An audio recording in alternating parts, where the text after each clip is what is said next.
For those of you who don't know, SVA promotes the creation of leadership positions within campus chapters and in key personnel departments on campus in four critical areas: disability services, career services, policy, and our newest position, diversity, equity, and inclusion.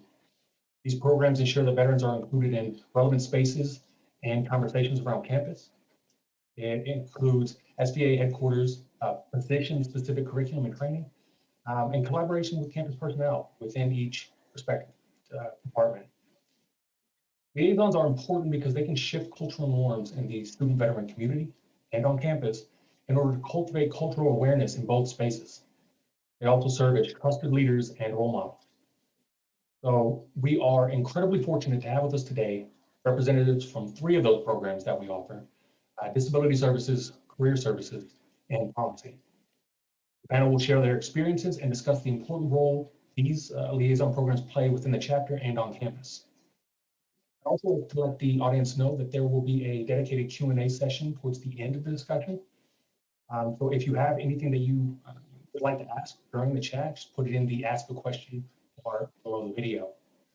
That said, I'd also like to mention that this is a conversation. So, if our audience or even our panelists have something that they'd like to ask during the chat itself, please send it our way or just raise it and we'll do our best to accommodate.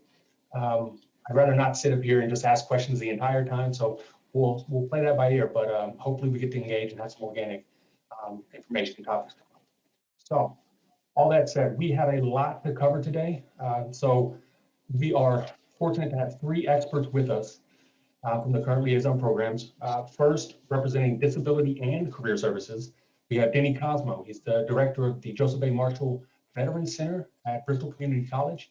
He's finishing up a master's in human resource management at the University of Rhode Island. And he is a veteran of 9 years in the Army as a Ranger. He also graduated from the Defense Language Institute in Arabic.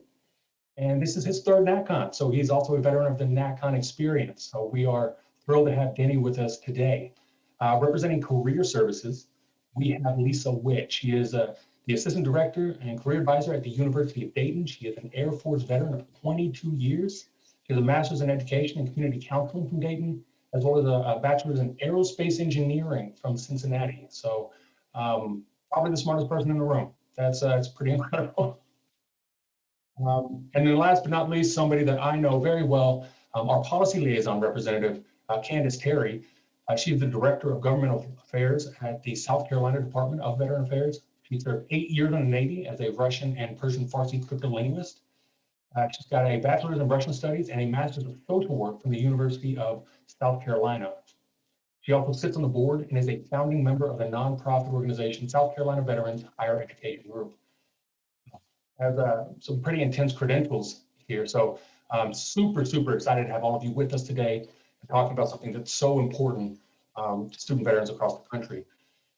But I would like to start off with something pretty easy. I'd like to get us a little warmed up. So how about let's go down the panel. We'll start with Lisa. She's first on my screen. And just talk a little bit about your background and how you got started being a part of the Campus Liaison program with SVA. Okay. Yeah, so after I served in the Air Force and I got my degree in counseling, I kind of thought that I was going to take the route of working with veterans directly. But really what happened was, as with getting any good job, it was through networking. And two of my classmates had worked in career services here at UD. And what really ended up being a great marriage between my undergrad experience and my graduate degree. And so I started at UD 7 years ago, and the veterans program on our campus didn't start until the fall of 2019. And of course, getting to sit on the hiring committees for the positions that are coming in there, engaging with the campus. I've also engaged with the community with working groups for veterans. We have something called the Southwest Ohio Consortium of Higher Education, which is a lot of higher ed that is working in the area to develop internships and kind of that conduit for employment. So definitely a lot of veteran advocacy through that group as well. So it's a great, exciting time to be on the campus and really engaging with veterans on our campus. Yeah. think that should cover it. Next up, what about Denny? Hello, everybody, and welcome to NatCon. So getting involved with the Liaison program, when I was a VA work study student and I was getting involved with campus life and the Veteran Services Office as a student, when I got promoted to the Veterans Resource Coordinator for the Community College of Rhode Island, I wanted to bring a lot of those business acumen to the office to kind of make it a more professional setting. So I was looking for programs to instill so we can kind of raise the knowledge base amongst the VA work study students. And Dan Standage at SVA created the Disability Services Liaison program. So I felt that was a great introduction so we can have some kind of standardization of training. And then we can kind of connect our Veteran Services Office with our Disability Services Office so that we're having more organic, fluid conversations. If students that may not need disability service or are at least aware of it, and they see another student veteran in their classroom struggling, getting frustrated with themselves or getting frustrated with their professors or getting frustrated with higher education, they might have an undiagnosed, maybe traumatic brain injury or post-traumatic stress or survivor of military sexual trauma. So if we were having these honest, authentic conversations so that we can connect students with the organic resources on campus so that they're better able to get some equity in the classroom and succeed academically, so they build self-efficacy and then they gain more confidence in higher education, then that leads to better outcomes in their military transition to civilian life and to professional life. And then building upon that success, connecting the two offices, because we both were interested in student success.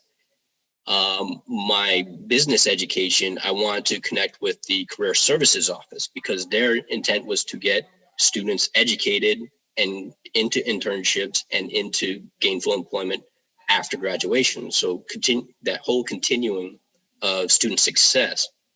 So actually going out to the department heads, going out to the department chairs, having the VA work study students introduce themselves as students and as work study students so that they're understanding the benefit and the value proposition of engaging with these resources because they're trying to reach students as well. So, if everyone's rowing in the same direction, that just leads to better engagement, which leads to better outcomes. Thank you. All right. Well, Danny pretty much covered everything I was going to ask him today, so I think his job's done. Anders, what about you? So I started out working with policy at the University of Kentucky and then transitioned to the University of South Carolina, doing a lot of advocacy work and advocating for policy change at the university level.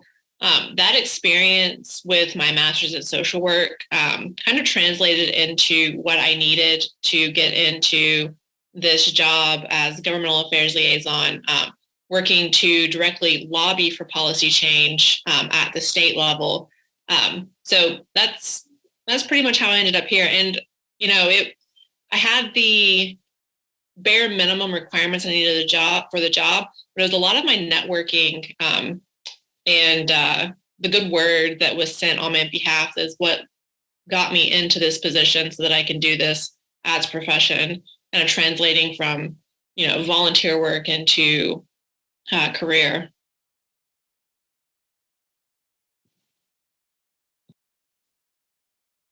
Roger, thank you. It's helpful, I think, for all of our audience to know just a little bit more about you and how they kind of, how you all got involved in the program, because I think it helps frame how they might get involved in the program. One thing that actually, Lisa, you and I spoke about when we chatted, I guess about a week ago, involved some of the challenges that student veterans experience when they come on campus. Now you kind of understand them a little bit more. Could you talk to us a little bit about some of the challenges you see and maybe the importance of getting involved in a program like these liaison programs to kind of alleviate that? Absolutely.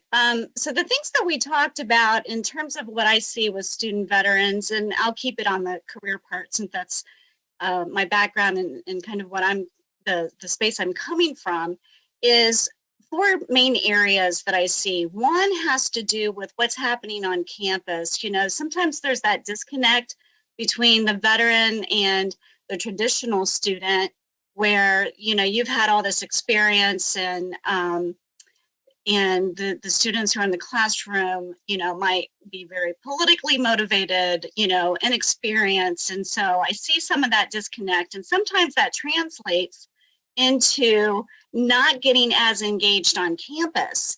Plus, couple that with the fact that you're probably working another job, probably full-time job. You have family members that you're taking care of. You have your own health issues that you're taking care of. So it's really hard to get engaged on campus. And so I think as a student veteran, it's hard to be aware of what services are there for you. And career services alone, the workshops that they do, the employers who are trying to get in front of you and want to hire you. And they're doing, you know, like right now it's virtual information sessions and we're having 3 students show up to these sessions. So learning about the resources that are on campus that are there for you and feeling like it's okay to go engage with that and really pushing the boundaries and knowing that you're a conduit for those students who don't have the experience that you have. So that can make a great segue into how do you talk about your experience. And so I see students come in with their resumes and, you know, we have our federal background and we're used to doing our evaluations and we're pretty good with the impact bullets actually, but we have a lot of the acronyms that are in there and tougher language, if you will, that when going into a civilian company, they're not going to understand or get it. So really learning how to translate that into layman's terms and into transferable skills and understanding that you have skills that are very much desired by these employers. Sometimes I see veterans be a little bit timid about making that transition out of government, out of the military. And sometimes there's even that tendency like, oh, I'll just go do a consulting job or a contractor that supports, you know, the base or, you know, whatever you're used to working with. So don't be afraid to do something different and know that those transferable skills are going to be there to help you make that transition. And then Candace and I were kind of talking about the importance of networking, which is huge. You know, LinkedIn is one of those tools that makes it very transparent on how your own relationships are connected to some of these companies of interest. But I find veterans are reluctant to be on LinkedIn, usually because of a security clearance. But when you're coming out of the military, learning to embrace these tools that are there to really help you with that networking. Don't be afraid to do that. Go to your career services. They will help you build and develop and understand really how to use the tool. It shouldn't be a creepy tool. It should be very easy to use. And then the last point I'll make is interviewing. Most of us haven't had to interview. Like I went through 22 years and I just got assigned. You know, I might have interviewed for an award or something like that. But doing a real interview, honestly, I didn't sleep the night before interviewing at UD. I almost didn't show up to the interview because my mind had played so many tricks on me of, you can't do this, you're not qualified. So that self-doubt and that self-talk.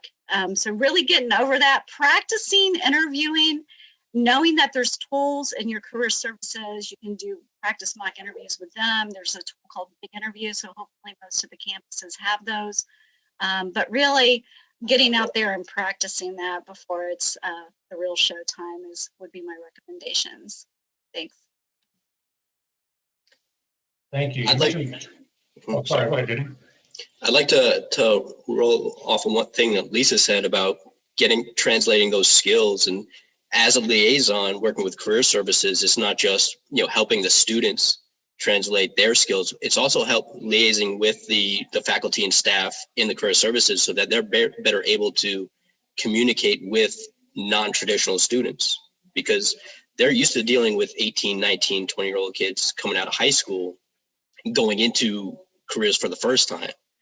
What we can do as liaisons is help our institutions, our faculty and staff help understand the military experience so that they're able to articulate well thought out questions and tease out that language from the service member. Because as Lisa said, they may not be able to have the language to use their military experience to something a civilian employer will understand or value.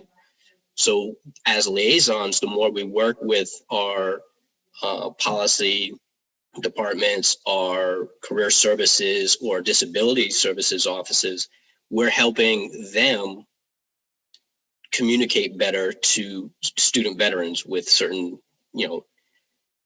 career backgrounds that they're bringing to the table for the first time at college, and then they're looking to go into a completely different career path. So I think that's another thing that liaisons bring to the table, is helping faculty bring up their competency levels. And I guess to piggyback on what Jenny's saying, there's also that part with the employers, because the employers really do want to get to the student veterans. And I think sometimes as a student veteran, it's overwhelming all the different resources that are disconnected out there to help support veterans. So I think in this role, we can really help serve as that conduit, both for the students and the employers, to better help connect them. You all touch on so many excellent points. I'm not going to be able to connect them all, but really appreciate that insight, because everything you said is true. And when we talk about the gap between, say, student veterans and staff, it's not just on the student veteran side. I'm really glad you guys brought it up, because sometimes it's the staff that needs to kind of improve themselves a little bit and learn just a little bit more about what these students they have experienced and are experiencing right now. So that's extremely important to note. And so I was going to throw this to Danny, but he already touched on this a little bit. Since he's the rep who's kind of in two programs, he's done the training for disability services and been a part of career services. I really wanted to see what his take was on both of these programs kind of working together to help address and meet the needs of student veterans, given obviously the context that we've touched on so much right now. But if there's anything else you'd like to add about how these programs kind of all together, I think it'd be an interesting perspective, just because I don't want people to think that these programs must stand separate from one another. They all kind of complement each other, and we would love to see them kind of be involved a little bit more in sort of unison. So Danny, I'll just throw it to you to get your thoughts on that.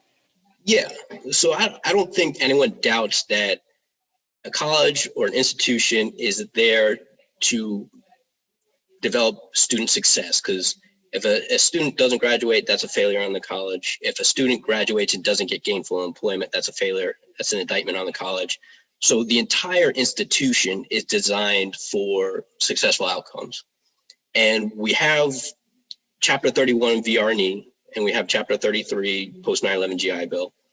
And what I try to instill with my student veterans and military affiliated students is that I try to get them in career services early, like first semester, because they may think that they want to do this career field, not really understand the degree program required to do it.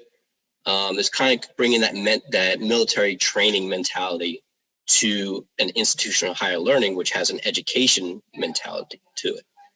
So what I try to do is have them go to career services and do a lot of offices have job fit analyses, so students can explore career paths, explore degree programs related to those.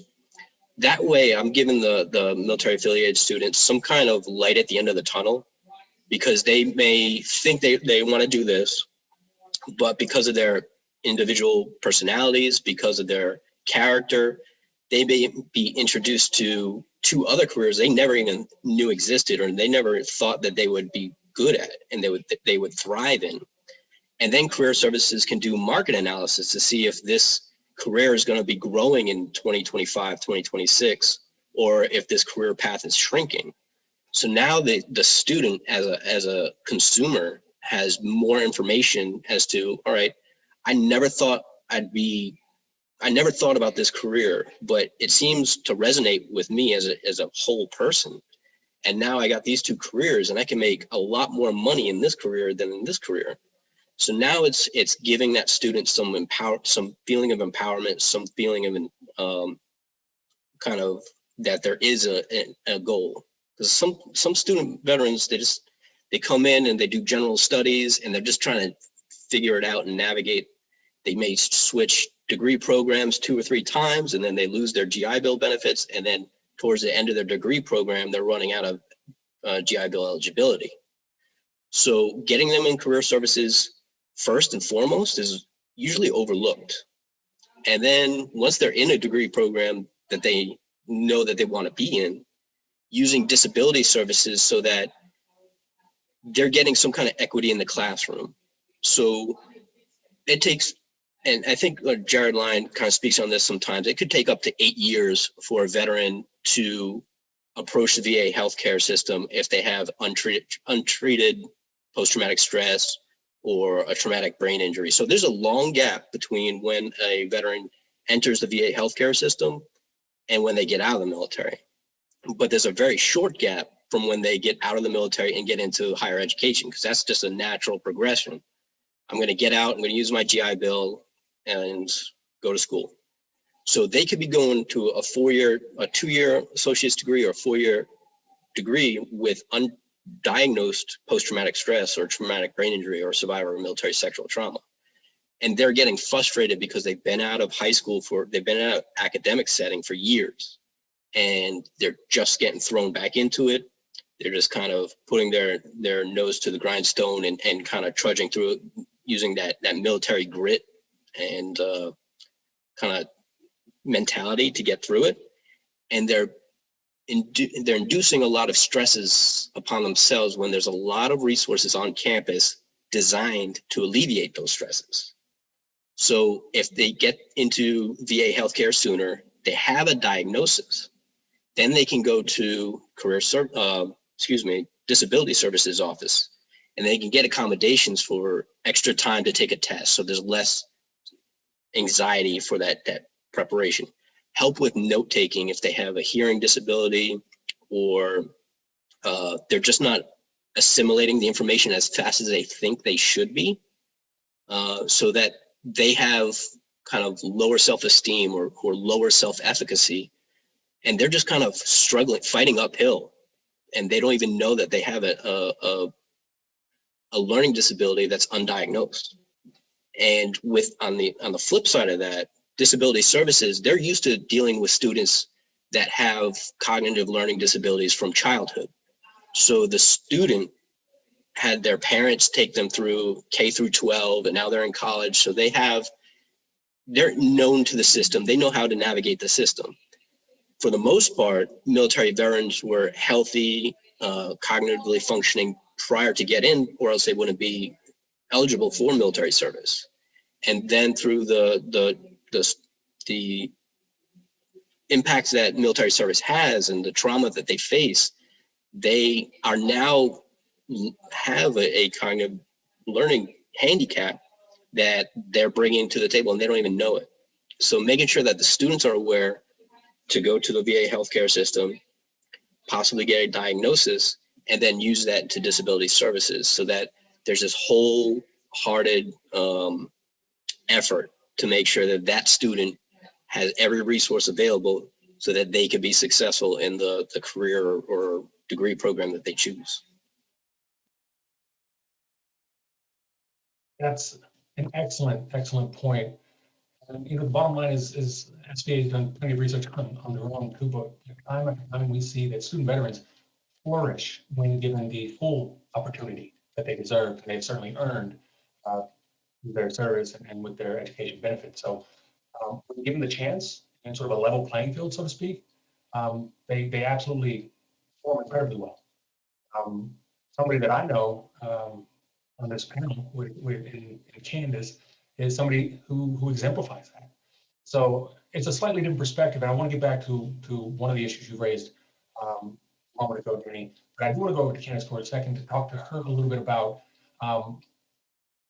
whether or not she had any experience with a liaison program while she was a student that helped her kind of either marry up, to use your term, Lisa, or kind of find or discover that you had the skill set and the background and the passion pursue the job you're in right now. Is there anything you speak to that? Was the policy program helpful in helping you realize that, or did you already know and the policy program just kind of get together, but you already knew the path you were on?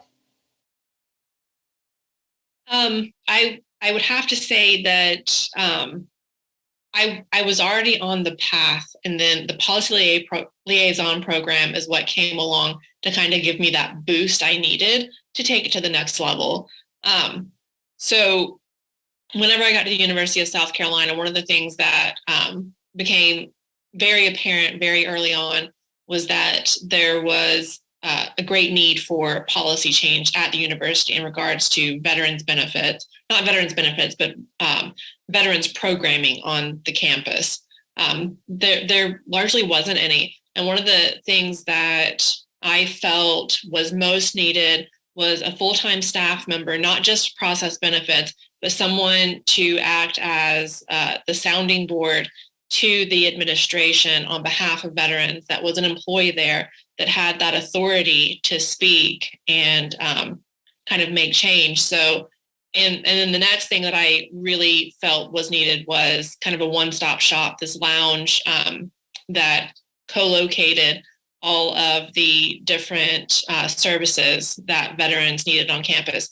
So in incremental steps, I started working on advocating for that, those changes on the campus. But one of the things that I can say that I really want to point out, I think it's very important that people understand, and I was warned of this. So whenever I started on this journey, I consulted the full-time staff member at the University of Kentucky to find out best practices. What did you do? What worked? What didn't work? And the first thing that he warned us of was, he said, once you get that full-time staff member in place, veteran advocacy and outreach on campus largely dies, because then they solely rely on the staff member to take on that responsibility and that role on behalf of the veterans. And one of the reasons that this is somewhat of a detriment to the campus and the veteran community is that you can't have just one. A veteran or a university or college employee is their hands are kind of tied on what they can say and what they can do. It has to be in the best interest of the employer whenever they're trying to make policy changes and whatnot. Student veterans have a voice that they can use to implement and advocate for policy well beyond what a staff member can do. So you have to have both together. You have to have the authority of the employee and the voice of the veterans in order to effectively advocate for change on campus. And I think that's one of the things that people should be wary of when they're going through this. But like I said, to answer your question, it was a little bit of both.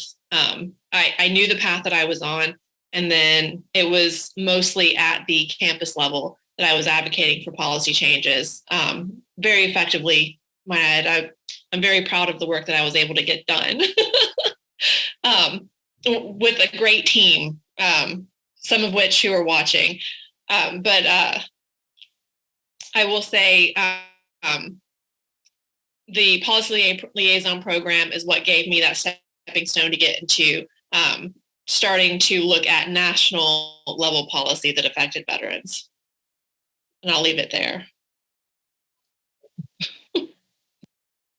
I'm glad you kind of let everybody know that you had a pretty big role in advocating for some awesome changes on campus. There's no harm in celebrating the things that you do well. So obviously, I'm pretty familiar with you and some of the successes you've had. And I do want to talk on one of those successes a little bit later on. But I really do appreciate that insight. You know, as somebody who's a little bit partial to the policy liaison program since I lead the thing, I'm happy to see success stories like Candace. She certainly isn't the only one, but she's one that has really stood out as just relentless in her work ethic and so tireless as an advocate on behalf of student veterans in every aspect of her life. So it's great to see her here and share a little bit of that with the broader community, and really hope to keep seeing your star shine as it goes forward. I did mention earlier after Denny's comment that I wanted to touch back on something he said, and I think Lisa mentioned this too, so it's really to both of you. Both kind of touched on how early you want to get student veterans engaged with on-campus resource, because it's so critical that they do so early. I know from a personal standpoint that I did not do that. I took my time, I enjoyed college, but I didn't get involved in the resources that were readily available to me. I mean, they were an arm's length away for years, never even once thought about it. And I know I would have benefited from that personally. So can either of you talk to us a little bit about how important it is to do that early? And then also, how do you incentivize student veterans to do so? I mean, it's one thing to say, yeah, you should, here's why. It's another thing to get them in the door. So I'll leave it to you guys. You can figure out who wants to actually answer that, but I would love to get any insight on that. Yeah, I'll take this one. So definitely, as soon as you get there, you want to engage. And the reason is, you're going to get wrapped up in your studies. Like, everyone's always focused on the GPA. And really what employers are looking for is they're looking for that engagement. And the fact that you have all this other experience makes you even more valuable. And so if you wait until usually I see people wait until the last semester before graduation, even to start their job search. And that whole concept of networking, that takes time, and that skill building, like building a solid resume, learning how to do the interviewing, just really getting the opportunities to know what's going to be out there. Like, what do you even want? You know, and your drivers for the job are going to be the roles, the industry, and the location. And so that takes time to do. So definitely getting engaged sooner. Now, in terms of the incentivizing, I mean, coming up with some kind of a plan where there's going to be a carrot, I think, for veteran students would be really important. So what's important to them? I don't know if it's T-shirts or definitely some targeted networking opportunities for them. The things that are going to be important to them, and maybe that's where some of the student leadership can really help come up with some of those incentive programs. I was talking with Justin when we were doing the pre-questions about an incentive program that UD uses. It's called Aviate. And really what it is a way to get students on campus engaged. And they tie the housing, because UD is like 95% on-campus housing, including juniors and seniors. And even our graduate students have graduate student housing. So it becomes very important to students where they get to live. There's like, you know, a certain student housing section that's, you know, preferred over the dorms, of course, and then where you're at on the streets, closer to the classrooms. And so what they do is they assign a point to students for every activity that they do that has been approved by the campus. And so I'll give you an example. Pre-Aviate, a typical career services workshop on, let's say, building your resume would have garnered maybe 30 students. Now, let's go pre-COVID. Pre-COVID, we would fill an entire, whether we were using an auditorium, a large classroom. So let's say the max auditorium room was 200 people. We would fill up 200 people with a waiting room, like a line outside. Students would show up like concert tickets, you know, an hour before the event to make sure that they got a seat because of fire rules. You know, you can only have so many students. And now that we're virtual and we just got licensing, our Zoom went from 300 to 1,000. The workshop we did last week was 583 students. And so definitely finding that incentivizing whatever it is for the student veteran population. Obviously, they're probably not going to be living on campus, but something similar to where there's going to be a big benefit would be a great idea.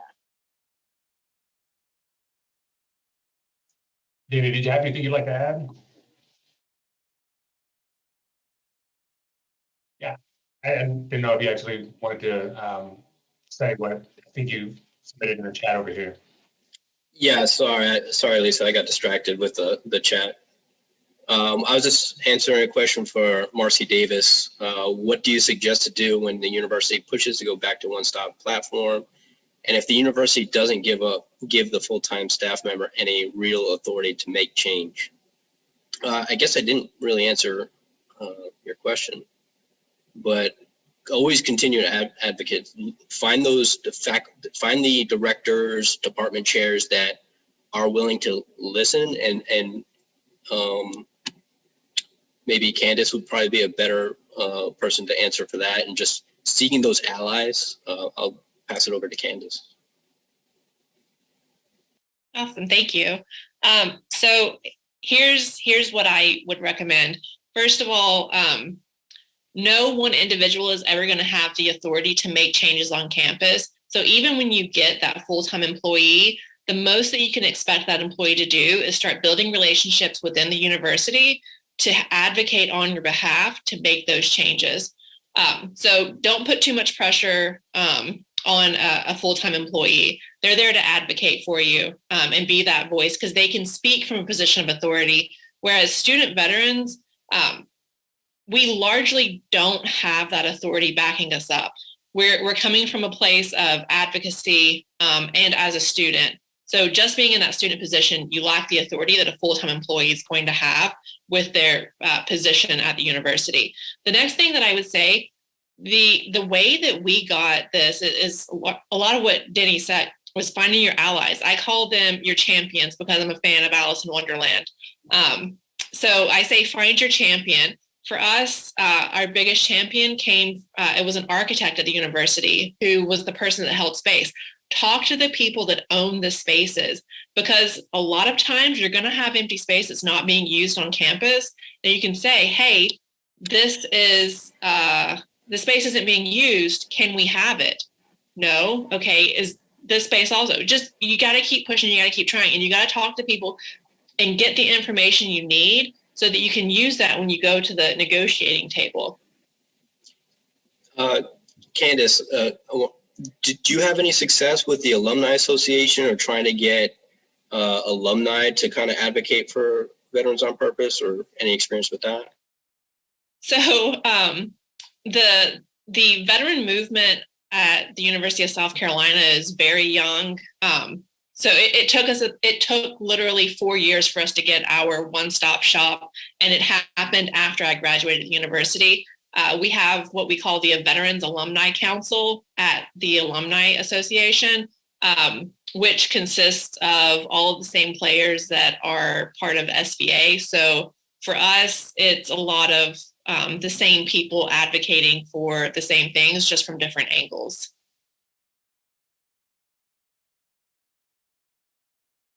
Thanks. That's really helpful. I think, Lisa, did you have something you wanted to suggest here? Yeah, so one of the things we're doing at our university is creating like an advising council. You actually have to apply to it, and the university president is involved in the selection of that council. And it's going to be a rotating basis, so it's not always going to be the same people. And I think there has to be representation from each of the schools on the campus. And so that's a great way to really keep that synergy going and to keep everybody engaged and make sure that, because there's a different culture to each of the schools on campus. So making sure that the different issues for veterans on campus are getting addressed. So that would be one idea to try to implement if you want buy-in. And I think the other thing that people need to understand is there's a financial impetus here for the universities. We have a declining population. And these universities are hurting for students. And UD is an example of that, because our public school, we're a private Catholic university, and the public school that's just a few miles away from us is actually affiliated with the base, Wright State University. And so they have a lot of veterans. Their veterans group is huge. And so this is new for us. And really, UD was not as engaged with veterans because, there wasn't as much impact, I don't think. But now that the population is shrinking and universities are competing for students, the veteran population is, you don't have to give them scholarship because most of them are on the post 9/11 GI Bill or others. So I think making sure your universities understand that importance is important. Hopefully they already do. Lisa, I'm really glad you brought that up and offered that suggestion, because it provides a great segue into the last question I wanted to ask before we jump into a little bit of Q&A. But I mentioned at the top that we're actually announcing for the first time in this breakout session, but the new liaison position and program called Diversity, Equity, and Inclusion. Diversity and inclusion are central to SVA's mission. And I think if anybody was on the President at the Main Stage session this morning, our CEO, Jared Lyon, mentioned establishing a council on this issue as well. Lisa, when we spoke before, you mentioned that your school's made a few changes over the years, and you kind of hinted at it just a moment ago, to be more inclusive and to better accommodate student veterans. Are you able to speak to a little bit more of the specifics about what Dayton has done? So one of the things that we've done, like you want to do particular programming. And so doing workshops like out of career services, doing workshops for student veterans, just on like translating your military resume into a civilian resume. So there's some simple things that you can do if you understand the student veteran population to work with the liaison areas on campus to make sure that they're doing that specified programming. That would be the biggest one. And then I think definitely what I find that we can do, since that relationship is established with that office, anything that we see coming in that before we wouldn't, what to do with the information, we can now pass it over to the Veterans Office. And here's a really good point. All schools use some kind of job platform, right? We use Handshake. I don't know what the other universities are using, but students have to self-identify as a veteran inside that platform. And most of them don't even know that they should fill out their profile, let alone self-identify. And, there are employers who are out there seeking. So having this position on campus, we can also tailor the work that we're doing with employers to make sure that diversity and inclusion is happening. Go ahead, Denny. There's a question from Bianca Islas. Can you all speak more to the liaison positions and some of the roles that you fulfill? So SVA's if you go to the SVA website, I think Justin can kind of direct you there, but they're under programs, there's a whole list of liaison positions and kind of gives you a little bit of a job description. So whether that's policy, whether that's career services, disability services, or the diversity, equity, and inclusion. To answer your question, Bianca, if you go to studentveterans.org and look under programs, there's a whole list of policies, positions rather. Yeah, and to follow on to what Denny mentioned, yes, on our website, studentveterans.org, you can find a list of all of the programs and positions that we offer training on. If you have any specific questions that aren't answered there, feel free to reach out either through the website or connect with any of the staff as they meet during NatCon. We'll be more than happy to connect you. One thing I want to mention is that there's sort of two parts to these programs and positions. There's the chapter leadership position. So this is the onus is sort of on the chapter itself to connect and create that position, and then obviously you have to elect the person to bring them in. But that person can then reach out to SVA and sort of receive some of that training that we do.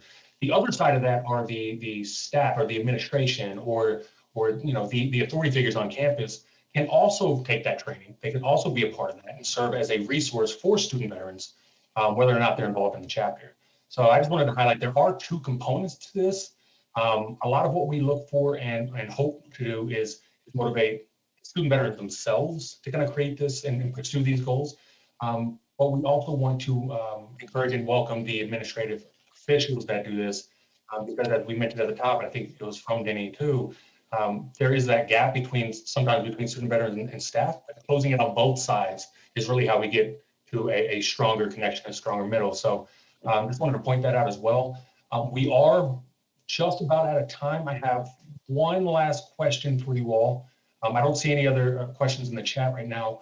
So, to pull from Candace earlier, she said to find your champions. I think I found 3 excellent champions with you all. You're incredible, wonderful advocates for student veterans. So in 30 seconds or less, can you share any parting words, advice, wisdom with our audience, maybe something that you wish students knew as early in their careers as possible. And we'll start with Candace. I am actually just going to reiterate something that I've already said. In order to effectively implement or advocate for change at the university or any change at all, you have to find your champions. You have to build an alliance. Change doesn't happen overnight. It's incremental. It's very slow, and you can't do it alone.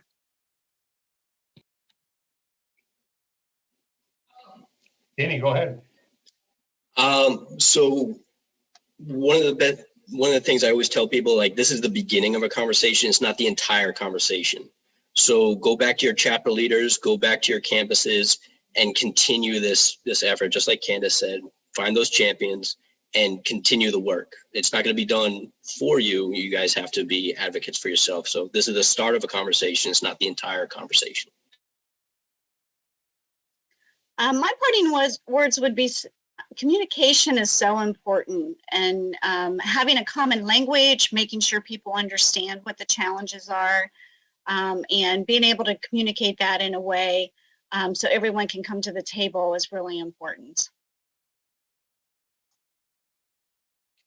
Well, in closing, I cannot say again how much I appreciate all of your time today. You've shared such great information with our audience, and I hope they found it as helpful and enlightening as I did, even though I knew most of the stuff you guys were going to talk about. So thank you again for your time and your effort. And if anyone in the audience would like to connect with our panelists today, feel free to reach out through the NatCon app. And if there's some difficulty with that, please feel free to reach out to me directly. I'm more than happy to connect you with whomever you'd like to speak with. So other than that, we're about wrapped. We have a main stage speaker that you do not want to miss in about 5 minutes. So definitely encourage you all to attend. I think it'll be worthwhile. But to our panelists and our audience, thank you for attending, and see you there.